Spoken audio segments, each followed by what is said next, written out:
Dapat nating alalahanin ng ILI ay sanhi ng virus at ang virus ay hindi nagagamot ng antibiotic katulad ng amoxicillin o kaya azithromycin. Na hindi ka na makahinga, hindi ka na makakain, of course, you need to really see your doctor right away.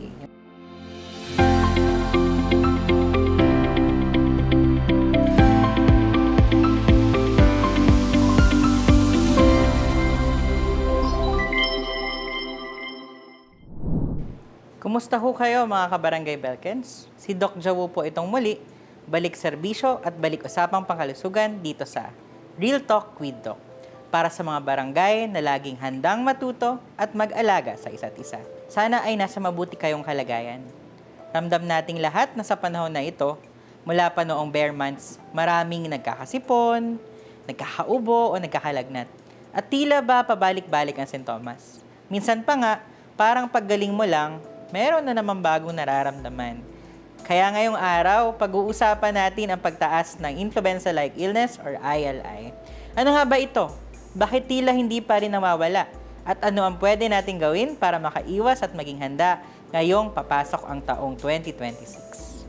Kaya naman, tara, samahan nyo akong tuklasin ang topic na ito.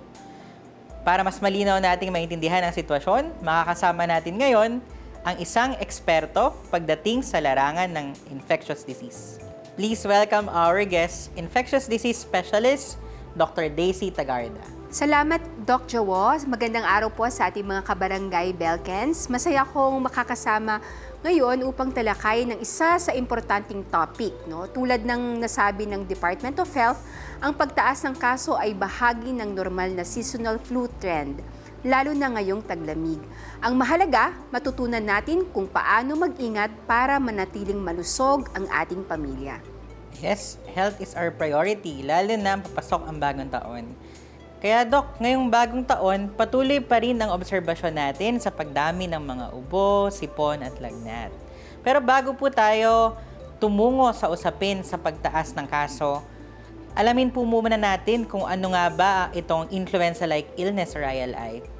Ang influenza-like illness or ILI ay hindi isang specific na sakit, kundi isang set ng simptomas katulad ng trangkaso or flu.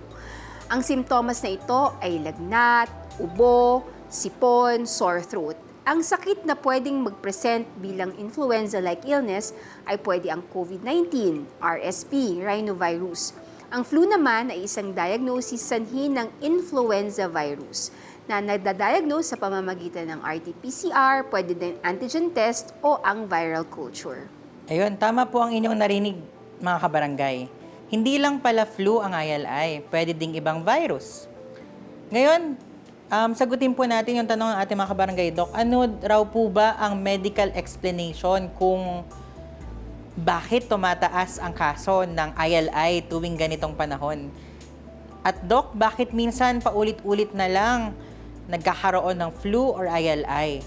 Minsan nga, kagagaling mo pa lang, babalik na naman yung mga sintomas. Ano po kayong explanation dito, Doc? Well, maraming pwedeng explanation, pero ang ibibigay ko yung mga basic explanation, bakit nga ba tumataas yung mga kaso ng influenza-like illness tuwing panahon ng Pasko o pag malamig. Kapag malamig ang panahon, mas matagal na bubuhay ang virus sa hangin, mas mataas ang transmission rate. Kapag malamig din, marami din sa ating mga kababayan ang nagkakaroon ng allergic rhinitis. Nagiging sanhi ito para humina ang kanilang resistensya laban sa infection katulad ng trangkaso o kaya naman ibang virus na nagiging sanhi ng influenza-like illness. That explains it, mga kabarangay. Kaya pala, kahit sabi ng DOH na seasonal rise lang ito at walang outbreak, marami pa rin ang nag-aalala, lalo na sa eskwelahan kung saan naging dahilan pa ito ng class suspensions, lalo na last year. Doc, ano nga po ba ang mga pangunahing paraan kung paano kumakalat ang ILI? Ang pinakakaraniwang paraan sa pagkalat ng ILI ay sa pamamagitan ng droplet transmission. Ito ay kumakalat kapag ang taong may sakit ay umubo o bumahing, na ipapasa rin ng virus sa pamamagitan ng pagpatak ng laway galing sa taong may sakit. Pwede rin naman indirectly, makakahawa ka sa pamamagitan ng paghawak ng kamay ng taong may sakit tapos hahawakan naman siya ng taong walang sakit. So, ipapunas yan sa ilong, sa bibig, no, o sa mukha na contaminated ng virus. So, ilan lamang ito sa mga paraan paano napapasa yung virus. So, napakadali po palang mahawa sa mga sakit na maaaring magdulot ng ILI na, Doc. So, ano po kaya ang kailangang bantayan ng mga senyales ng ating mga kabarangay kung sila man po ay mahahawa ng mga sakit na nagdudulot ng ILI, Doc? Katulad ng mga nabanggit ko kanina, no, ang simptomas ng ILI ay katulad ng lagnat, ubo, sakit ng katawan, sipon, sometimes meron din silang sore throat. Ayan. So, yung mga sintomas po na ito ay yung mga symptoms na commonly dinudulog nyo po sa mga clinic, diba? May it be sa company or sa mga clinic po na marapit sa inyong tahanan. So, Kabarangay BK, tandaan na ang ILI ay grupo ng sakit na seasonal tuwing taglamig. At ito ay kumakalat sa pamagitan ng droplets na tulad nga ng sinabi ni Dr. Daisy. Hindi lang iisang virus ang sanhi, kaya posible ang pabalik-balik na sintomas. Tama ka dyan, Doc Jowo. Yan. Ayan, madalas po nating marinig sa mga patient natin or kahit sa mga kasama nila sa bahay na flu lang yan, lilipas din yan. Totoo po ba yun? O may mga pagkakataon ba na lumalala ang ILI at nagiging seryoso? Kadalasan, ang ILI ay self-limiting lang, no? Kunyari, nagkasakit ka, ipahinga mo lang, pwede kang makarecover. Ngunit may ibang parang populasyon ng mga tao na prone silang magkaroon ng komplikasyon sanhi ng ILI, katulad ng mga matatanda. Taong may ibang sakit, katulad ng diabetes o sakit sa puso. Pwede silang magkaroon ng komplikasyon katulad ng pneumonia or even multiple organ failure. Ayun, so narinig nyo po mga kabarangay. So, kahit po self-limiting or maaari tayong kusang gumaling mula sa flu, meron pong mga factors na pwede pong magdulot para magkaroon po tayo ng mga complications. So, Doc, minsan nakakalito kasi kung mukhang pare-pareho ang mga sintomas. Paano ba malalaman ng ating kabarangay kung influenza-like illness ito, kung ito ba ay influenza, allergy, COVID, or kung ano pa mang klasifikasyon ng respiratory illness? Parang mahirap naman malaman yun, no? Sa pamamagitan ng symptom kasi bawat individual, iba-iba ang presentation. So, mahirap malaman kung flu ba yan, COVID ba yan, o ibang viral infections. So, para makasigurado, maganda magkonsulta sa doktor, tapos mag-work up tayo. Nagagawa yung differentiation, no, o pagkakaiba-iba ng mga viral infections sa pamamagitan ng tests, katulad ng PCR. Samantalang ang ibang sakit, katulad ng mga nabanggit mo, katulad ng allergy, wala silang lagnat kasi nga hindi sila infection at nawawala ang sakit o simptomas ng allergy or allergic rhinitis kapag uminom sila ng mga gamot katulad ng antihistamine or nawala ang exposure nila sa isang allergen. Kunyari, pag sobrang lamig, no, kapag pumunta na sila sa medyo mainit, nawawala yung ubo, sipon o simptomas ng pasyente. Ayan. Ang bottom line po dito, mga kabarangay, ay kung hindi po tayo sigurado, ay kailangan nating pumunta sa ating mga butihing doktor at wag po kung sino-sinong kinokonsulta natin. Si Dr. Google, si Dr. Facebook. Mahalaga po na pumunta tayo sa mga doktor kung ang sintomas po natin ay hindi tayo sigurado kung ano yung causes nito. So, Doc, mahalagang malaman ng publiko, kailan ba nagiging delikado ang ILI? Dahil nabanggit nyo din po kanina na may mga complications. Ano po ang mga senyales na hindi na ito simpleng flu? At paano malalaman kung dapat na pala magpatingin agad?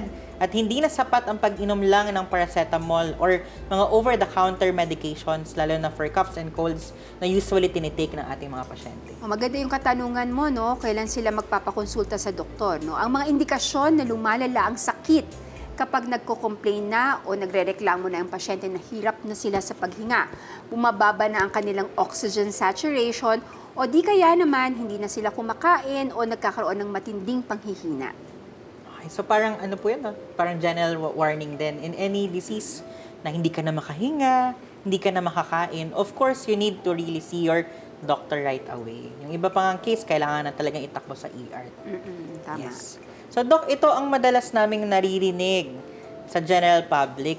Nagpabakuna na ako ng flu shot, pero nagka-flu pa rin ako.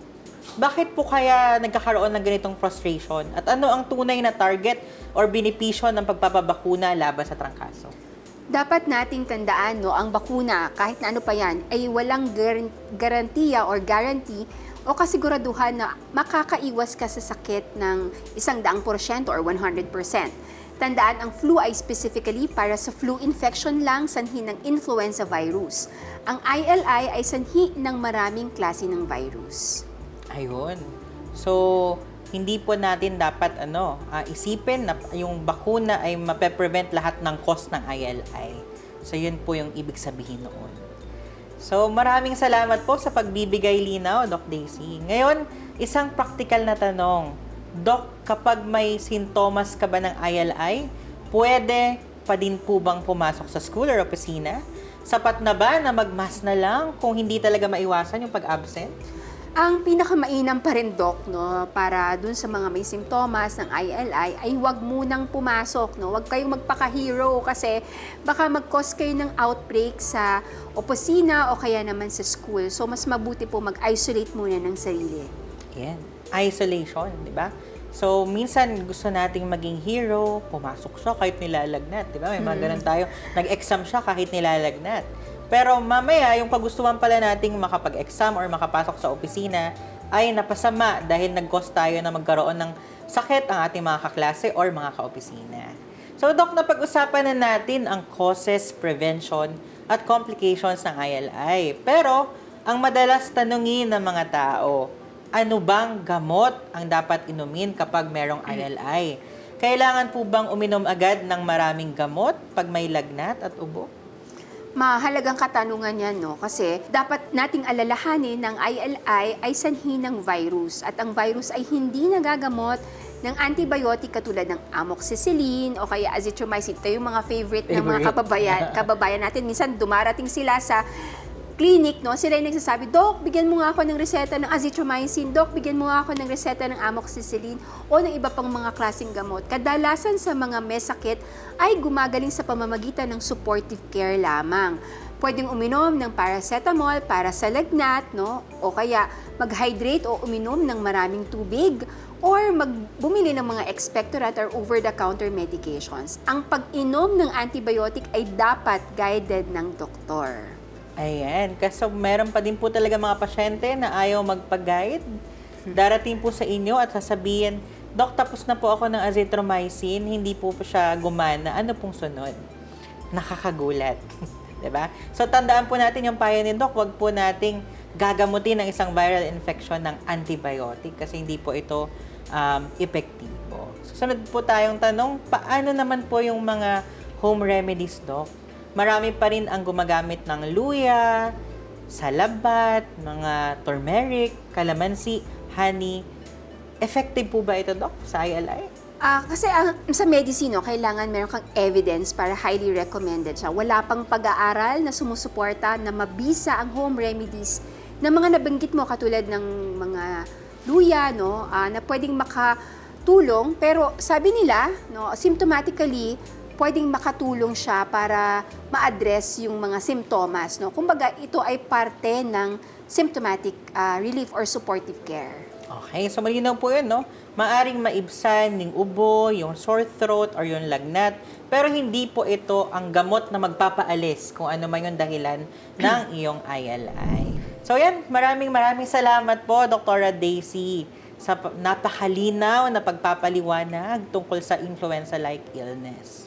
I'm very sure na marami pong natutunan ng ating mga kabarangay. So yan, sana po ay marami kayong natutunan, mahal kong kabarangay. Lagi nating tandaan, mas mahalaga ang kalusugan, mas masaya ang bawat araw kapag ligtas at malusog ang buong pamilya.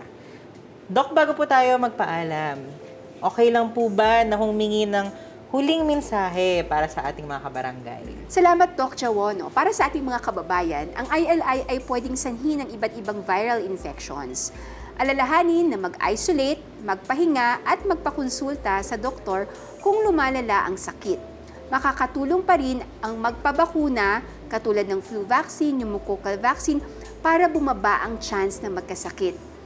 Ngayong pagpasok ng 2026, mag-enjoy habang nananatiling malusog. So again, maraming salamat po mga kabarangay BK. Maraming salamat din po sa inyo, Dr. Daisy Tagarda. At of course, sa inyo din po, aming mga mahal na kabarangay. Hanggang sa muling episode ng Real Talk with Doc. Ingat po tayong lahat at manatiling malusog. Stay safe, stay strong, stay healthy.